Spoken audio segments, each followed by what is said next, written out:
But we do have a wonderful speaker today, Dr. Barouqa, who's an assistant professor of pathology and transfusion medicine, University of South Alabama. He did his residency at Albert Einstein College of Medicine in New York and fellowship at Mayo Clinic and Cleveland Clinic. So he has loads of experience to share with us today. Thank you very much. And it's a pleasure to be here. Please allow me just to share my screen. Can you see my screen, the presentation? Yes, that's perfect. Thank you. Yes, thank you again. And today I just would like to discuss the updates about the RH genotyping. That is something very interesting and something that is actually every day we are learning more and more about the polymorphism and the complexity of the RH antigens and how it complicates the life of a transfusion medicine physician, especially in a very special group of patients like the sickle cell patients. And let me just make sure it's okay. I have nothing to disclose. I have no conflict of interests. And just a quick introduction. Usually patients that receive blood are always at risk of alloimmunization. And multi-center studies have identified that the risk usually lies between 2 to 5% in the general population. But this actually percentage goes higher. It can go up to 5 to 75% in patients with sickle cell disease. And the reason is that we have a diversity in their genetics and in their genomes. And at the same time, they are receiving transfusions on a much more, I would say, chronic scale, and more units are being transfused, especially when they are being exchanged. And that puts them at risk of developing alloantibodies and alloimmunization, not only for the RH group, but also to all the other groups. And despite the serological RH antigen matching, which the majority of the blood banks would do, the rate of alloimmunization is getting higher and higher.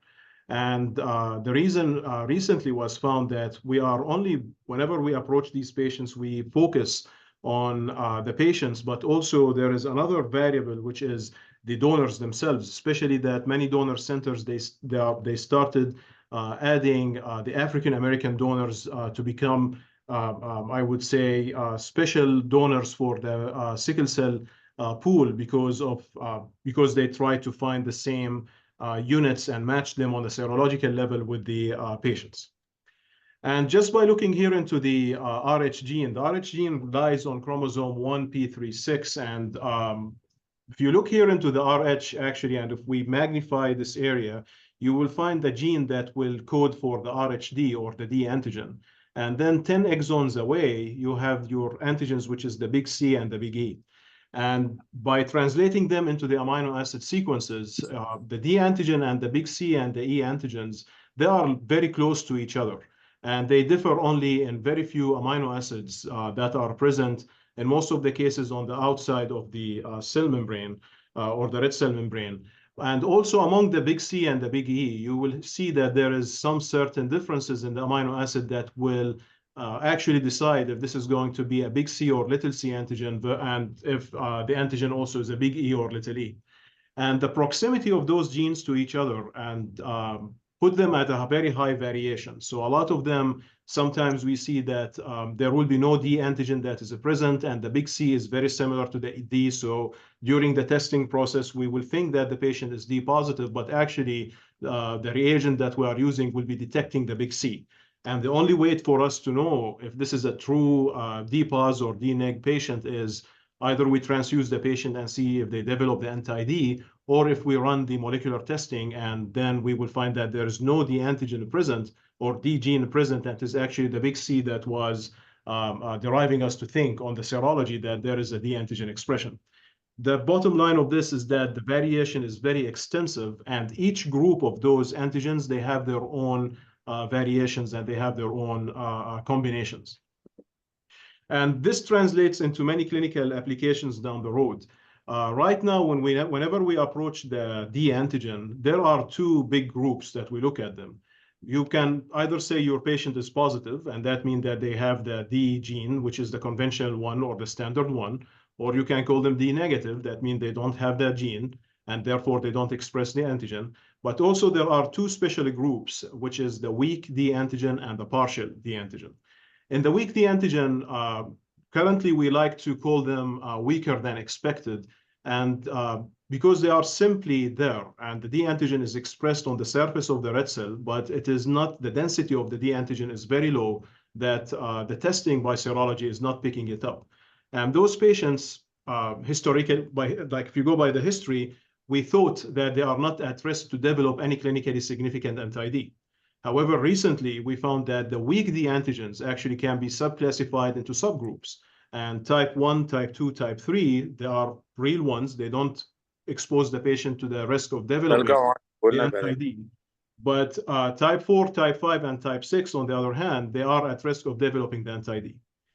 The fourth group is the partial D antigen, and simply here it means that the patient is missing certain epitopes, and or they have alterations in the epitopes, and that means they will type as D pos on the testing that is being done. But because those epitopes are missing, there is always a risk of developing a clinically significant anti-D. By serology, we are also limited. We cannot know if those are weak versus partial. The only way to know this is to carry out the molecular testing. And right now, what we are doing is that whenever we have any newborn, we are actually, if we detect if the mom is RHD neg and the baby is RHD neg too, we do the typing for the weak D. And if the weak D is positive, we send it out for molecular testing.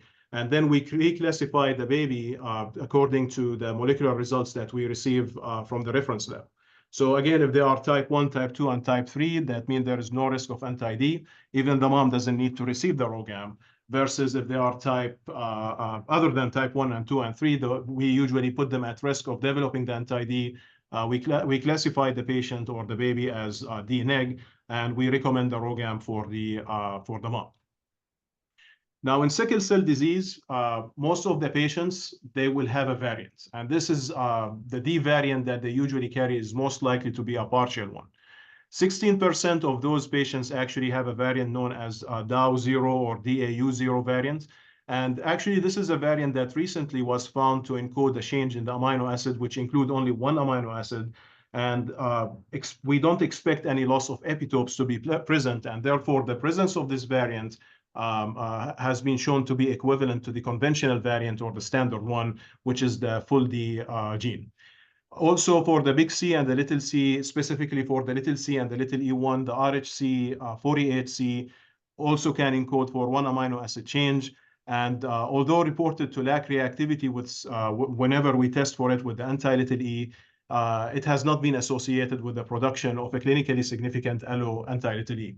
And this is very important because it allows the, if we are picking up units and we are doing the allele genotyping or the allele matching, to use the less restrictive patterns of matching the unit, and will help us actually to make it much more easier for us to allocate the unit if the patient carries one of those variants, rather than having a homozygote variant that is partial.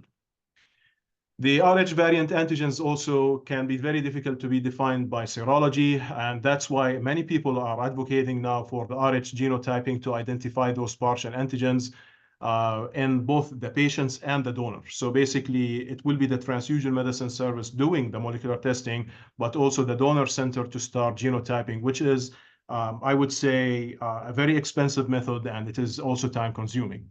And we are seeing also unexpected Rh antibodies occurring in patients that have standard Rh alleles, or in those patients that have been receiving the antigen negative units.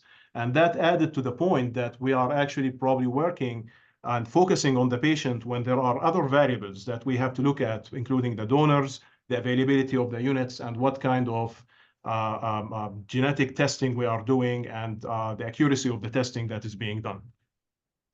And recently, this is one of the best studies that I ever seen. It is a multicentric study that was published in Transfusion back in March. And it is a multi-site study that was done across the USA and included different institutions. It included the Children's Hospital of Philadelphia, the Children's Healthcare of Atlanta, St. Jude Hospital, also included UH Rainbow Children's Hospital in Cleveland, and University of San Francisco, UCSF. And they actually looked into 342 chronically transfused patients with sickle cell disease, and who has received more than 90,000 red cells and exposed to different kinds of or types of units. and they tried to link their genotype with the risk of alloimmunization. And just by looking into the data, this is the initial data that they reported. Their inclusion criteria, of course, was a diagnosis of sickle cell disease and the receipt of chronic red cell transfusion therapy that was defined as a scheduled transfusion every 3 to 6 weeks.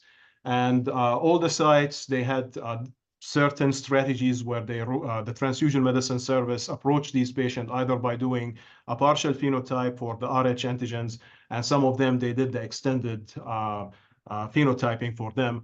And by looking into the data, most of the sites, they were reporting from pediatric or for pediatric patients, except at UCSF that included adult patients. And so basically, they were able to show a lot of variations in the ages of the study or in the ages of the patients. And the total number of units that exposed to all the patients was the highest at the Children's Hospital of Philadelphia at CHOP. And the median number, of course, was the highest at UCSF, as the requirements for the adult patients usually needs more units compared to pediatric patients. However, the total number of alloantibodies was reported by CHOP to be the highest. And also the number of the patients that were alloimmunized were also higher in the CHOP or in the pediatric patients. And overall, the prevalence of alloimmunization in the patients with sickle cell disease that they reviewed was around 30.4%, and the overall Rh alloimmunization was at 23.1%, which indicated that there is some like Rh alloimmunization happening all the time, and the genetic variation usually exists between the donor and the recipient together. And digging deeper into the kind of the antibodies that the patients developed, most of the patients were, they reported most of them, they developed the anti-D, followed by the anti-big C, followed by the anti-little e, and followed by the anti-big E. And those are usually the ones that if any transfusion medicine service is following the partial phenotyping for their patient, they will honor all the time and match for them. So basically, by looking into the number of the antibody or the Rh antibodies, there were 132 total Rh antibodies that were reported, and they included also the other groups of antibodies, which is also all these ones here are Rh, but the most ones that they focused on were the first 4 that we have here, which include the D, the C, and the E. And they were showing that the most and the majority of the antibodies will be ranging between those 4 in the Rh group. Now, looking into the data that they reported for the patients and therefore genotypes, they were able to show something very interesting, which is the weak partial 4 or the RHD 09.03 and the D3A known as the RHD 03.01, they were actually higher than any other report in the literature. And the reason is that they included a lot of patients, so they were able to pick up a lot of variations and a lot of genes. Another thing that is eye-catching is that some places, they actually did not report certain genotyping. So the Children's Hospital of Atlanta and UH at Cleveland, they were not actually picking up any of those variants. And that indicates that there is some kind of variation that depend probably on the geographical area and where the patients are located. So this was something very interesting. Also, the D3A, they were not able to detect or to pick up any at Cleveland. And coming from the Cleveland Clinic, the Cleveland area, Cleveland Clinic also and Metro Health Hospital, they have a lot of big services. So perhaps the numbers are 0 here for the UH, for Case Western or UH Hospital, is because they did not include a lot of patients, because a lot of these patients keep, we call them, they keep going from one system to the other, and therefore they might be there. But the Children's Hospital of Atlanta, out of 146 patients that were actually analyzed, the weak partial 4 was not there. The same thing when they looked into the big C and the little e gene, you can see here that this is the conventional or the alternative one. There was an increase in the number of the cases that were picked up compared to the other reports in the literature. But one thing that was interesting is that they reported the RHC 03.18 only in one place, and that was the only one that showed variation or that showed significance in their study. And also it was picked up at UH and Cleveland. So also we have certain geographical variation where certain genotypes are more, I would say, clustered in certain areas more than the others. So what does this mean? And what do we mean by all this data that was collected?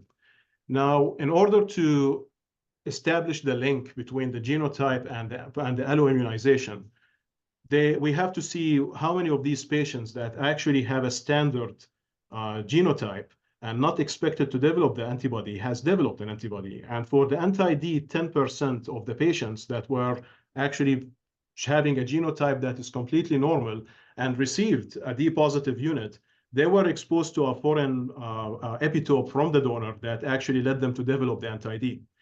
And the same thing happened with 9% of the cases that had an alternative or equivalent to the standard genome or genotype, where 9% of them also developed the same thing. Those two groups, if we are looking into their genotype and they are receiving a DPOS unit, they are not expected to develop the antibody if the donor is 100% also has the standard genotype. And from there, it was a very, like I would say, soft indication, given that the p-value was not significant when they compared the four groups, that the donor actually can affect, and the genotype of the donor can affect the possibility of the recipient to develop the antibody. Now, the one that actually showed the significant was the anti-little e. And by looking into the numbers here, patients who had a partial antigen who are expecting to develop the antibody, 18.2% of them developed that antibody. Patients actually who had a standard little e antigen expression and alternative to standard or equivalent to the standard genotype, also they were at risk and they were able to develop the anti-little e. And that one showed the clinical significance as seen here.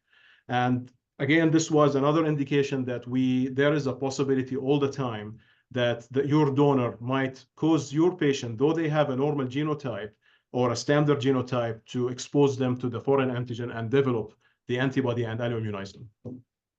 So overall, the RH alloimmunization in the study and across the USA and those hospitals that were investigated, it ranged from 5 to 33%. Different strategies that are followed by the transfusion medicine services and the availability of the units always impact the rate. I have seen transfusion medicine services that will do partial phenotyping all the time. Some places they will just give big C, big E, big K negative units until the patient starts developing the antibody. And here we follow the ASH guidelines where we do partial phenotyping until the patient starts to alloimmunize. Then we extend the phenotype and we include all the other groups and we try to get the units as much as we can to match all the other antigens on the red cell membrane. But again, we are always affected by the availability of those units and the donors themselves. The donor populations also are affecting the antigen status of the unit. Many centers now are doing genotyping for all their donors, especially those donors that are recurrent. And we need to include more African-American donors, Hispanic donors, and even Asian donors so that we can increase I would say the diversity of the genotype pool so that it makes it easier for the sickle cell patients to receive something that is very equivalent to their antigens. And also the geographical variation will affect the rate of alloimmunization because as we saw, like certain genotypes were detected to be clustered in certain areas more than the others. Patients with the RHC encoding partial little e antigens, they have definitely higher rates of anti-little e compared to those encoding the conventional little e, but both of them, they are at risk of developing the antibody anyway. And according to the study, there was no significant statistical difference between the anti-big D, big C, or big E. However, from a practice point of view, if the patient is expected to be a conventional D or a standard genotype for D, and receive a unit that is D positive and develops the anti-D, it actually makes it very hard later on to find units for the patient. So basically, that will push the service to start using D negative unit, which for certain ABO blood group are very difficult to be found given the national shortage that we have. Patients with partial D antigen expression are always at higher risk of developing the anti-D. And the patients with conventional RHD who received units from Black donors with RHD variants actually are at risk of stimulating alloimmunization in this group. And also the substantial number of the Rh antibodies in patients who either express the conventional antigen or receive the antigen-negative red cells, and a prophylactic matching strategy suggests that the donors with Rh variants are contributing to the alloimmunization. And these patients who are receiving units with partial epitopes may be recognized as foreign, and that is the boost that is causing the alloimmunization to occur in these patients at a very high risk. And of course, the prophylactic Rh and K antigen matching will reduce the alloimmunization rate to 0.26 to 0.5 antibodies per 100 unit compared to 1.7 to 3.9 antibody per 100 unit only when we do the ABO RHD. But we definitely probably at one point in the future, once probably the genotyping becomes more available and becomes more easy to be done, both the recipient and the donor needs to be genotyped. And the persistence of the Rh alloimmunization, despite the Rh and the K antigen matching, suggests that the need of additional measures should be considered probably with the next guidelines that are being considered. These are my references for this very short talk. And just before I finish, this is an image that I asked the Milo, one of the artificial intelligence platforms that are used in the lab, to tell us what they think about the Rh alloimmunization in one image, and this is what it showed me. So probably that's the variation that it's showing, and there is a lot of RHD variation. And if you guys have any questions, I'll be happy to take them. Thank you. This is Ophelia Alvarez, and I'm sorry if you mentioned that, and I probably should know it, but could you explain about the partial epitope expression?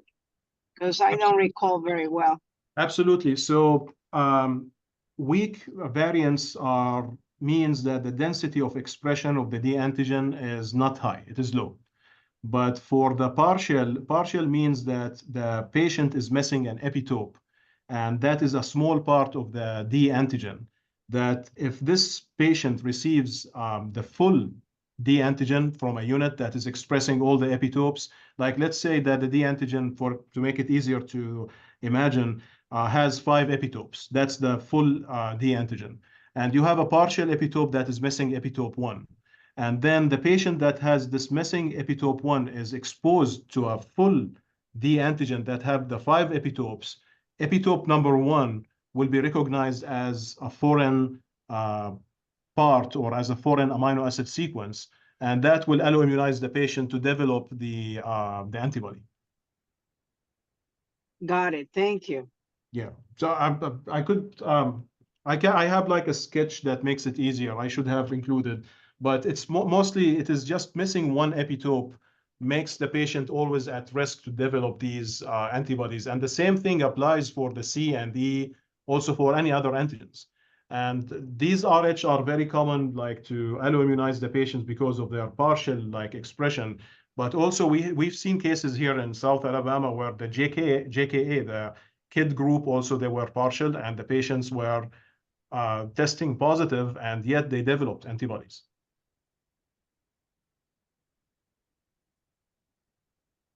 Awesome. Thank you. Anybody else have questions? I'm forever fascinated with this topic, and I feel like I also learn more every time I hear it. So I really appreciate this. I did have one question. This is Turin. I'm a fellow at St. Jude University of Tennessee. Thank you for a very, very helpful talk. Because yes, as a clinical hematologist who transfuses my patients with sickle cell on a regular basis, this is very helpful. I'm just curious if in the study that was done by Dr. I think it was St. Jude Children's Healthcare of Atlanta that you referenced, in addition to the genotyping, did they happen to have any discussion about like clinical manifestations? So, you know, if a patient has a partial D and then develops an anti-D, does that eventually put him or her at higher risk of developing like a delayed or an acute hemolytic transfusion reaction or a delayed hemolytic transfusion reaction? Was that discussed in the paper, or do you have any comments on that? No, actually, they didn't discuss it, but here's the thing is that if the patient develops the anti-D and they were exposed to the unit, like that is D-pos, it puts them at the risk of both. There is likely it will be a delayed hemolytic transfusion reaction, given that the antibody is an IgG antibody, and extravascular hemolysis likely is the one that, like, the mechanism of hemolysis that will happen. And usually it is mild to moderate. But acute hemolytic anemia and sometimes hyperhemolysis can happen if those patients, especially in the sickle cell group, because their immune system are very unpredictable. And usually the rule that we have in transfusion medicine is that we try to match everything because you cannot predict what they will do next. For example, we have seen cases that are very rare and like in their genotype, that one of those cases was little r prime s, and the patient had an anti-little e, and we couldn't find any units that are compatible. So, and the patient needed like extensive amount of unit for surgical procedures and for exchanges. And at one point we were at like saying we have to go against the anti-little e. We transfused the patient, we exchanged it with little e positive units, nothing happened. And there was no reaction and the antibody was completely benign. But in other places, they will tell you we went with against the little e like this, and the hyperhemolysis happened, or they developed a delayed reaction that happened 7 days or 8 days after the transfusion. And perhaps in our case, probably the patient had a delayed hemolysis, but because of the sickling of the cells that was happening, the cells already hemolyzed before the little e was capable of causing any issue. And also it depends on like the immune system like parameters. So one thing is always like, which is not very well established, but sometimes picking up the time at which, like, I would say the inflammatory markers are not very reactive will help to avoid all these like problems. In some cases, you will need to put the patient on steroids to make sure that those antibodies production and their reactions is also suppressed. So they did not talk about it because it was more about linking the Rh antibody to the gene, but it's very hard to predict, honestly, like to know how an Rh is would react in a sickle cell patient. An anti-ID from the literature and from the experiences that we have seen, if the patient get exposed to the unit, they are at risk of developing at least a delayed hemolysis. But with the little e, to be more specific, that little e is a trickster. You can never know what it will do next. I feel like we Thank need you. that on a t-shirt. That was great. Little E is a trickster. We would be the ones who get it. It would be awesome. All right. Any other questions? I have one question. I think you kind of touched on this a little bit by answering the other question, but I also wanted to try to have our blood bank here start doing RBC genotyping. And of course, they had a lot of questions about the paradigm of doing it, you know, first, like the ranking of first doing like maybe phenotypically match, and then they develop an antibody, then doing RBC genotyping. But another concern they had was to what level do you match once you get the full genotype and the costs associated with that. So is there any type of hierarchy? But I think what I heard you say is that you try to match as best as possible, but I'm sure that there are some, depending on which panel you send with the bead assays or whatever, there's some obscure things, antigens that could come up. So just wondering your experience with that. Sure. So basically the way we do it here is that if the patient is, like, let's say the patient is just got here and we are approaching the patient and trying to do the type and screen. The first thing we will do is we will type the patient by serology, and we will send the 2 tubes to for a test called the human erythrocyte antigen test. And the human erythrocyte antigen test is a molecular test that actually will give you the typing from the DNA that will be isolated from the white blood cells, from the neutrophils. And it will give the blood bank around, I think, 30 to 32 antigens, including the GATA1 mutations on the DuffB. The GATA1 mutations, if the patient is GATA1 mutated, that means that the cell will type as DuffB negative, but the endothelium will still expose or express the DuffB, and therefore the patient doesn't need to receive DuffB matched units, and that will make it easier for the blood bank to match the units down the road. So this is usually our initial response. And then if the patient doesn't have any alloantibodies, we will do partial phenotyping for the Rh group. And we will we will match for the D, C, E, and the kill group, the K antigens. Now, once the patient starts showing any signs of any kind of antibody, the next step is that we extend the phenotype. And we go ahead with extending the phenotype to include the KID group, like total, like all the groups and all the antigens in the group, the MNSs, and also we include the Duffys. So sometimes we will be lucky to find a unit that is like 100% matching, but over the last year, we had to drop some of the antigens. And dropping the antigens also, we based this like kind of which antigen to drop first, and we give them a sequence to the donor center, depending on the immunogenicity of the antigen. So basically, like for example, if the patient has GATA1 mutated, we drop the Duffy B because the patient is not at risk of developing the antibody anyway. And then if we need to drop more, we go to see the big S and the little s antigenicity. So the big S usually the patient will need probably 10 units to develop the antibody of the big S. And if the patient only needs 4 or 5 units, then we can drop that antigen because we don't expect that the antibody will develop with the exchange that is being done. So this is the approach. Usually each patient, like we approach the antigens that need to be dropped case by case. And I'll be more than happy to share my SOP with your blood bank if you would like that. That would be awesome. Yeah, if you can send me your email address, I will share the SOP exactly like how we do it. And if you would actually share that with Sonia, I'm sure others are going to ask us for it. But I think it's one of those things that would be really great to compare across centers, our different SOPs for how we're doing this and see if we can identify a most effective. I think the other thing that was interesting to me in the article you presented was how many of the difference in number of patients chronically transfused, I thought was interesting. Yeah, I mean, it was a retrospective study, so the differences was there, and some of the centers only focused on pediatric patients, except UCSF included everyone. So, and all the molecular testing was done by New York Blood Center, which was not involved in the study. So basically, if everyone, like I would say, can come together and start sharing the data, actually we can build a big database for these testing and actually know the risk of alloimmunization like much more better in these in our patients. And just one last thing, because you asked how far we go with our molecular testing. Usually we do not go for like extensive molecular testing, like where we do sequencing and we sequence the whole like gene for the patient, except if we reach to the point where we need to do allele matching units. So a lot of time whenever the patient like is like shows on molecular study that they are, let's say, little e positive, by serology they are little e positive, and still they develop the antibody, that's when we do the sequencing for the whole genome, which takes time. And then we start to look into allele matched unit, where we try to find donors that have the same genotype and transfuse the patient or try to allocate the patients. We had a patient here in our Children and Women Hospital where we had to do that.